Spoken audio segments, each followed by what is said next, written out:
Hello नमस्कार दर्शकों, झनक सीरियल में आप सभी का स्वागत है। आज के एपिसोड में जहाँ पे हम देख रहे होते हैं कि झनक और पुतुल के बीच में बात हो रही थी, जहाँ पे पुतुल काफ़ी नर्वस रहती है, बट झनक उसे बोलती है आप जाके मेरे गांव देवता को लेके आइए, वो सब कुछ ठीक कर देंगे कुल देवता की कृपा से।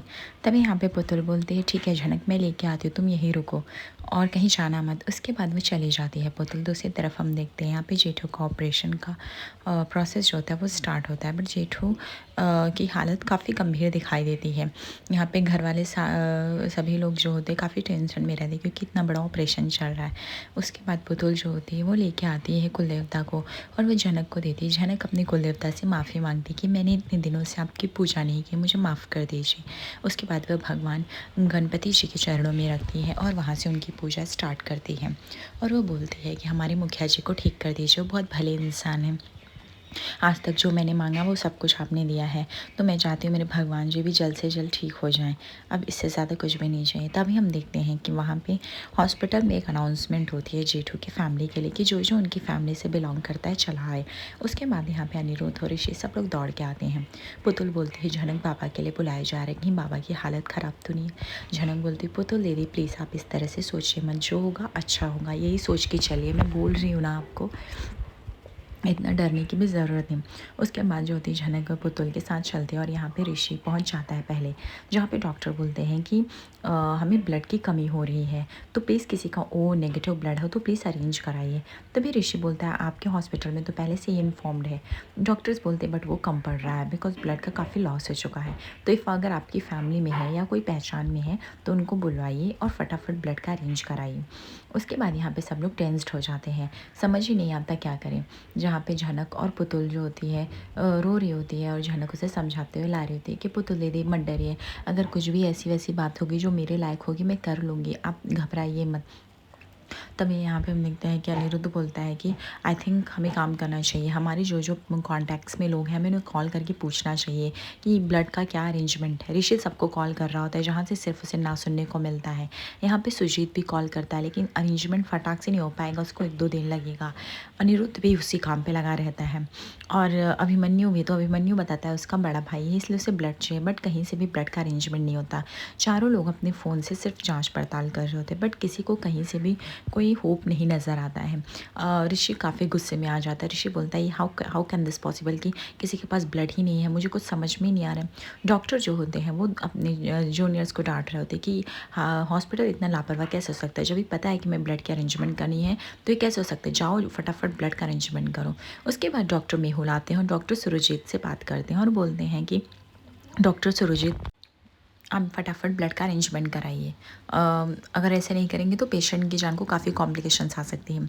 तभी हम देखते हैं कि वहाँ पे इंदु और तनुश्री पहुँच जाते हैं, जहाँ पे वो लोग पूछते हैं क्या हुआ। ऋषि बताता है कि जेठू को ब्लड की ज़रूरत है और जेठू का ब्लड ओ नेगेटिव है और वो आसानी से कहीं हमें मिल नहीं रहा है और हॉस्पिटल्स में भी नहीं है। तभी नीलू बोलती है ओ नेगेटिव तो बहुत रेयर ब्लड ग्रुप है, तो कहीं नहीं मिलेगा ऋषि जल्दी, अभी क्या करें हम लोग, कुछ भी नहीं समझ में आ रहा है। तनुश्री बोलती मेरा तो ओ पॉजिटिव है और इंदु बोलती है कि मेरा तो ए पॉजिटिव है, हमारा खून तो हमें नहीं लगता हमारे परिवार में से किसी का भी ओ नेगेटिव है। इंदुमती बोलती है कि पता नहीं इनको क्या होगा, कैसे ठीक होंगे। डॉक्टर मेहुल बोलते हैं कि प्लीज़ आप लोग अरेंज कीजिए, अदरवाइज़ हम कुछ बोल नहीं सकते हैं और गड़बड़ हो जाएगी। सब लोग यहाँ पे सोच में पड़ जाते हैं कि कहाँ से हम इतने जल्दी जल्दी ब्लड का ले जुगाड़ करेंगे, कहाँ से लेके आएंगे। तभी हम देखते हैं कि वहाँ पे अदिति आती है और वो पूछती है क्या हुआ, सब लोग इतने शॉकिंग क्यों पड़े हुए हैं, कोई ऐसी बात है क्या। तभी यहाँ पे अनिरुद्ध जो होता है बताता है देखो बेटा बात कुछ ऐसी है कि तुम्हारे जेठू मोनी को ब्लड की ज़रूरत है और उनका ब्लड ग्रुप जो ओ नेगेटिव है, जो कि काफ़ी रेयर ब्लड ग्रुप होता है। यहाँ पे नीलू बताती है कि 6 यूनिट्स की ज़रूरत है, नॉर्मल नहीं, जो कि हॉस्पिटल में नहीं है और ब्लड का लॉस हो गया। डॉक्टर्स ने भी बोल दिया हॉस्पिटल्स के पास नहीं है, बाहर से करने को, बाहर में हमारी जितनी भी कॉन्टैक्ट्स हैं उनके पास भी नहीं है। तभी अदिति बोलती है कि ओ नेगेटिव है ये तो वो हो नहीं पाएगा, बट इसके लिए कुछ तो ऑप्शन होगा ना करने के लिए। तभी यहाँ पे अभिमन्यु बोलते कुछ भी नहीं समझ में आ रहा है, कहाँ से करूँ कैसे करूँ, जेठू की जान बचाना बहुत ज़रूरत है। तभी यहाँ पे डॉक्टर बोलता है मैं जा रहा हूँ, आप लोग प्लीज़ फटाफट जो भी अरेंजमेंट कीजिए और मुझे बताइए। यहाँ पे हम देखते हैं कि डॉक्टर जाते हैं अंदर और जैसे ही ऑपरेशन थिएटर में, तभी डॉक्टर्स बोलते हैं क्या हुआ, ब्लड की ज़रूरत पड़ी या नहीं, तुम्हें पता है हमें ब्लड की कितनी ज़रूरत है। तुम अगर उनकी फैमिली या रिलेटिव में किसी को नहीं बोलोगे तो नहीं हो पाएगा, पेशेंट की जान बचाना हमारे लिए काफ़ी क्रिटिकल हो जाएगी, एंड जो कि मैं नहीं चाहता हूँ, इसलिए प्लीज़ जाओ और ब्लड लेके आओ। उसके बाद सीनियर डॉक्टर जो मेन सर्जन होते हैं वो डांटते हैं डॉक्टर मेरे को। फिर पुतुल और झनक आते हैं। पुतुल जहाँ पे रोते हुए आती है और पूछती है क्या हुआ माँ, आप लोग क्यों। उसके बाद ऋषि बताता है कि जेठू को ओ नेगेटिव ब्लड की ज़रूरत है, जो कि आसानी से कहीं मिल नहीं रहा है। जेठू को ब्लड की ज़रूरत है और कहीं भी मिल नहीं रहा है, कैसे करे क्या करे कुछ नहीं पता। तभी यहाँ पे झनक बोलती पुतुल दीदी आप इतना मत टेंशन लीजिए, सब सही हो जाएगा। ऋषि को इस बात से चिढ़ हो जाती है। ऋषि बोलता है कि पहली बात पुतुल दीदी ये यहाँ पे क्या कर रही है, ये हमारा फैमिली मैटर्स है, आप उसे लेके आई रखिए अपने साथ, ठीक है दैट्स ओके। इसको जेठू से मिलना वो भी ओके, पर उसे हमसे बात करने की क्या ज़रूरत है, ये हमारे फैमिली मैटर्स में इन्वॉल्व क्यों हो रही है। अनिरुद्ध पूछते हैं कि अरे फूल तुम कब आई। तभी यहाँ पे अदिति बताती है कि कल ही आई थी, जेठू की तबीयत ख़राब थी, वो खबर सुन के आई थी उन्हें देखने, बट रुक गई है, पता नहीं कब जाएगी। झनक को काफ़ी इंसल्टिंग लगता है, लेकिन वो किसी से कुछ भी नहीं कहती और चुपचाप अपनी जो भी सबके आंखों में नफरत रहती है सब पी जाती। तभी डॉक्टर्स आते बोलते क्या हुआ, ब्लड का अरेंजमेंट हुआ है या नहीं, आप लोग को मैं कितनी बार बोलूँ। तभी ओ नेगेटिव लेके आइए। तभी यहाँ पे झनक बोलती है डॉक्टर साहब ओ नेगेटिव हमारा ब्लड ग्रुप है, आप हमें लेके चलिए। तभी यहाँ पे नीलू बोलती है ये फुल बस करो, ये मजाक का वक्त नहीं, वैसे भी तुमने हमारा अटेंशन पाने के लिए बहुत कुछ कर लिया, अब हमारे बाबा पे भी फोकस करने दो, और तुम्हारा ब्लड तो हमें चाहिए ही नहीं। तभी यहाँ पे पुतुल कहती बस करें नीलू दी, कितना इंसल्ट करती रहती है सबका, उसे कितना चिल्ला रही है, इफ़ अगर वो नेगेटिव बोल रही है तो डॉक्टर को पूछ लेने दीजिए ना। तभी डॉक्टर बोलता है कि देखिए आप लोग डिसाइड कर लीजिए, हमें पेशेंट्स के लिए ब्लड चाहिए, और वो कौन है, कहाँ रहता है, क्या करता है, हमें उससे कोई फ़र्क नहीं पड़ता है। इफ़ अगर वो रेडी है तो ठीक है, आप श्योर हैं आपका ओ नेगेटिव ही है। झनक बोलती हाँ हाँ मेरा ओ नेगेटिव ही है, आप ले सकते हैं मेरा ब्लड। तभी यहाँ पे हम देखते हैं कि सुरुजीत की पत्नी यानी पायल थी, बोलती आप इतने लापरवाह कैसे हो सकते हैं, आपने पहले से एक्स्ट्रा प्रिकॉशन लेके क्यों नहीं रखा, आप पहले बताते तो शायद हम अरेंजमेंट कर चुके होते अभी तक, लेकिन आपने इन्फॉर्म करना हमें ज़रूरी नहीं समझा, तो हम ब्लड इतना सब कुछ कैसे अरेंजमेंट करेंगे। तभी यहाँ पे डॉक्टर्स बोलते हैं देखिए अभी वो सब बात की बात है, अभी हमें नीड है एंड आई थिंक ये लड़की हमें दे सकती है ब्लड। तभी ऋषि बोलता है देखिए डॉक्टर साहब ये लड़की नहीं दे सकती, हमारी लगती कुछ नहीं, ना हमारे घर की ना रिश्तेदार के, और क्यों लड़की, इस लड़की से ब्लड क्यों चाहिए, मुझे तो ये नहीं समझ में आ रहा है। तभी झनक बोलती डॉक्टर साहब वो जो एडमिट है मैं उन्हें देखने आई हूँ और उनका बहुत सम्मान करती हूँ, और अगर मेरा ब्लड उनसे मैच होता है, मिल जाता है, तो इसमें गलत क्या ही है। तभी यहाँ पे अदिति बोलती है कि अब इसका ब्लड लेना पड़ेगा, इस अब यही दिन ही रह गया है, वैसे अच्छा ही है।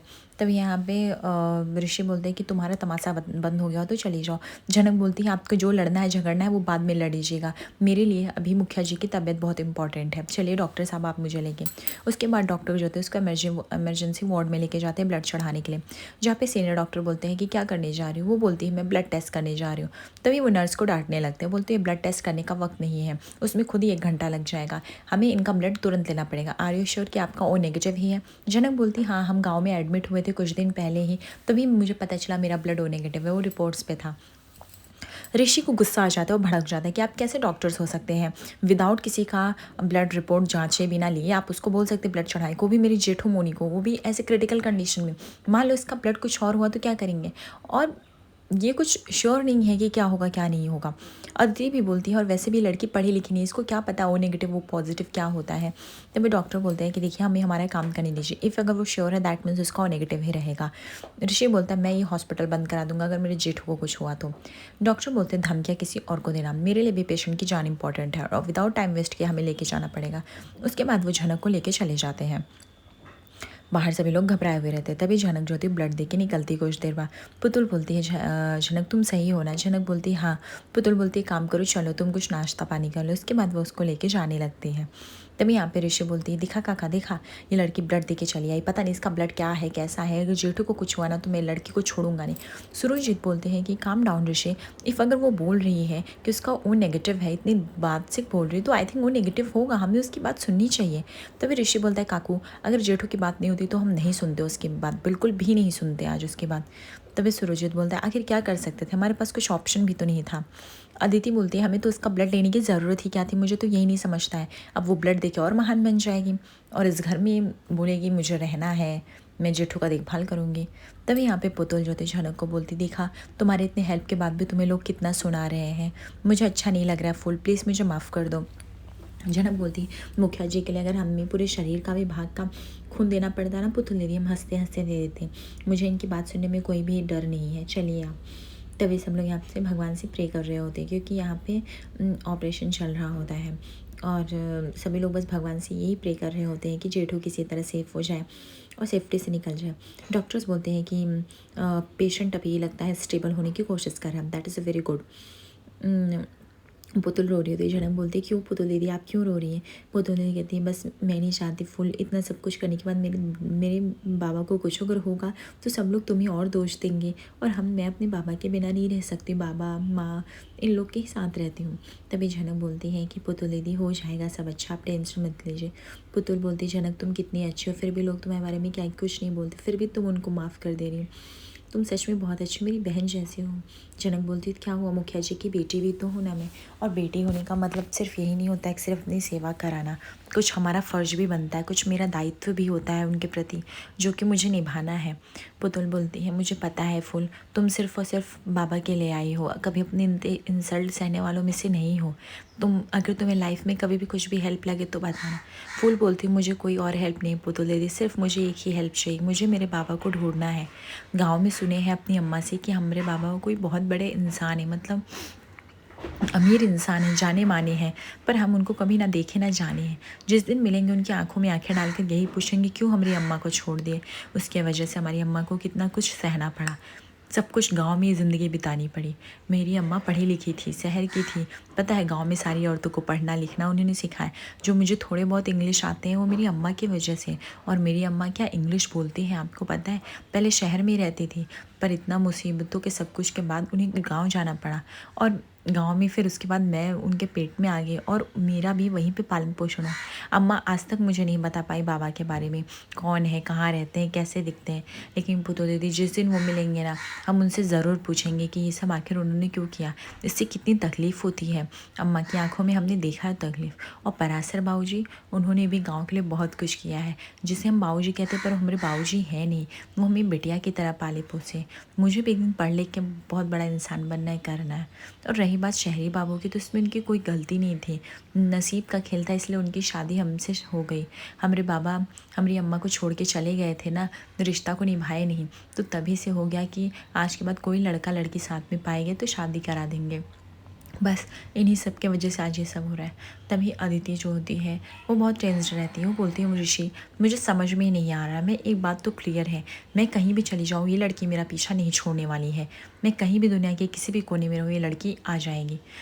ऋषि बोलता है, अदिति मैं तुम्हें क्या बताऊँ, मैं ऑलरेडी बहुत टेंस्ड हूँ। तभी यहाँ पे तनुजा बोलती है कि मतलब इंदु कि जब से लड़की आई हमारे घर में सिर्फ अशुभ कदम ही हुए हैं, कुछ ना कुछ इसकी वजह से होते रहे हैं, और हम क्या ही कर सकते हैं। अब तो ये घड़ी आ गई कि हमें उसका खून भी लेना पड़ा। अदिति बोलती है, वो तो यही तो चाहती थी, वो खून देगी कल को फिर अपनी बहू, वैसे भी कुछ लोग घर में उसको बहू मान चुके हैं, फिर कल को वो साबित भी कर देगी कि वो इस घर की बहू है, वो ऋषि चटर्जी की पत्नी है, उसे इस घर में रहना है और कोई कुछ नहीं कर पाएगा। तभी तनुश्री समझाती, देख बेटा इतना मत सोच, अब हमें क्या पता था कि फूल तो बहुत अच्छी बच्ची थी जब ये आई थी सीधी सादी, हमें नहीं पता था उसके इस चेहरे के पीछे ये चेहरा छिपा है। हमने तो उसे एक ऐसे बेटी की तरह पाला, हमने सोचा कि जेठू पढ़ा रहे थे उसको, अच्छे से कर रहे थे, सब कुछ हो जाता।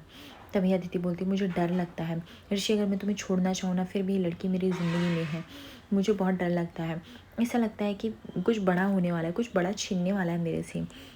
आज देखा कैसे आंखों में आंखें डाल के बात कर रही थी, अब मेरा और भी हिम्मत टूटता जाता है उसके सामने आके।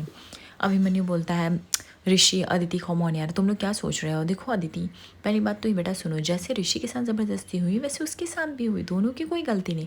अदिति बोलती है, प्लीज़ डैड प्लीज़ आप ये मत सिखाएं, मैं पढ़ी लिखी हूँ, मैं समझ सकती हूँ चीज़ों को। अनिरुद्ध बोलता है कि पढ़ी लिखी होने का मतलब ये नहीं कि इंसान सही हो और अनपढ़ गलत हो, ठीक है।